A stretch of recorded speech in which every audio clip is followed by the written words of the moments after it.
Number 15 here is the last problem out of the 8 within this little section right here. First thing they're asking us to do is find a domain on which f is 1 to 1. Now this is a weird function, and by no stretch of the imagination is this one that I'm saying you guys should be able to graph by hand. I had a hunch what it looked like, but I decided to just go to my calculator and plug that in, and I came up with this interesting looking graph here. So that's the first thing I'm going to do here is just kind of copy that graph here where it kind of comes up, levels out a little bit, and then it looks like it increases pretty quickly after that. You'll notice the graph just kind of stops awkwardly right there. And why is that?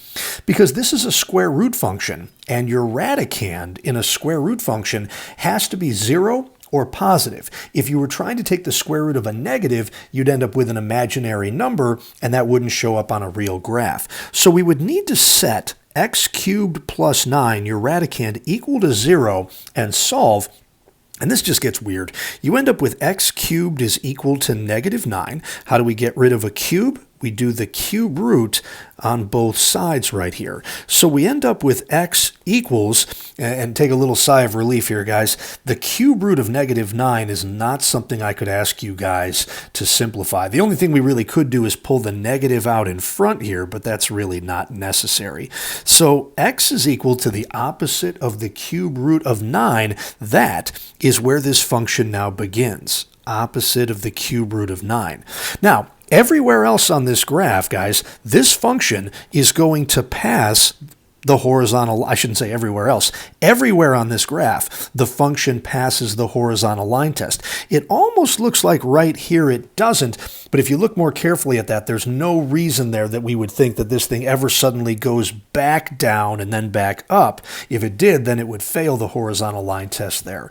But that doesn't happen. So the first question here was find a domain on which f is 1 to 1. Well, that would be its entire domain. So first answer right here, f is 1 to 1 on the whole domain for which it exists, starting at the opposite of the cube root of 9 and never ending, so it goes all the way to infinity. I'm going to put a bracket right here because the function does exist at that x value right there, but of course a parenthesis on the end because x can never equal infinity. So this function is 1 to 1 on its entire domain, which we have listed right here. Second part, this is the hardest part to this problem, find a formula now for the inverse. So here we go, we switch x and y. That y becomes an x, and that is now the square root of y cubed plus 9, and let's work on solving that for y. So the first thing we will do is square both sides of the equation to get rid of the square root. I'm going to switch sides here now too, guys. We're going to get y cubed plus 9 is equal to x squared. We're going to subtract a 9 from both sides and then take a cube root. So we're going to get y is equal to the cube root of, and that would be an x squared minus 9. Now again, we can't simplify that at all, guys, so that's where we're at for y. Now the question would be, is this inverse that we just came up with a function? Well, it gets back to this answer right here. We found that f, the original blue curve in this graph, is 1 to 1 on its entire domain. That means that its inverse will be a function. So we can go ahead and call that f inverse of x, and thereby saying that our inverse is in fact a function.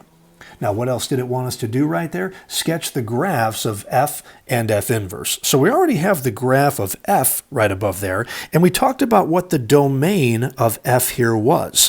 What that now tells us, guys, is that the range of f inverse is really going to be the same as the domain of f. It is going to go from negative cube root of 9, which looked by my graph like it was a little bit less than negative 2, all the way on up to infinity. So that's what the range of this graph will do. So let me do this in purple here, guys. Our blue graph began at this ordered pair right here. Negative cube root of 9, 0. Let's invert that to get 0, negative cube root of 9, which is right about here. Let's focus on a couple of other points. This point right over here is where x was 0, and if I just think about that real quick, I got 0, 3. That means our inverse graph will pass through 3 0, right about here like that. And I don't know, some of us are better at this than others are. If we just think about what the graph might look like next, some of you could probably draw it already. You might pay attention to the fact that this graph eventually is going to have a relatively modest x-coordinate, but a really high y-coordinate. Like, I don't know if I drew this great, but maybe at some point, oh, I can't just think of a number here, can I? Ooh, if you put a 3 in there, 3 cubed is 27, plus 9 is 36, and the square root of 36 is 6. That was convenient. If we invert that now, that's going to get us an ordered pair that looks something like 6, 3. That's going to be out here. So this graph looks like it's going to kind of do something like this, and then shoot out in that general direction. Every time you think you're done with the graph of an inverse, it's always a good idea to draw the line y equals x with a dotted line here like that, and make sure that it looks like your original function and its inverse have symmetry with respect to that line there, and I think we did a pretty good job with that one. All right, so that looks like what we needed to provide for problem number 15.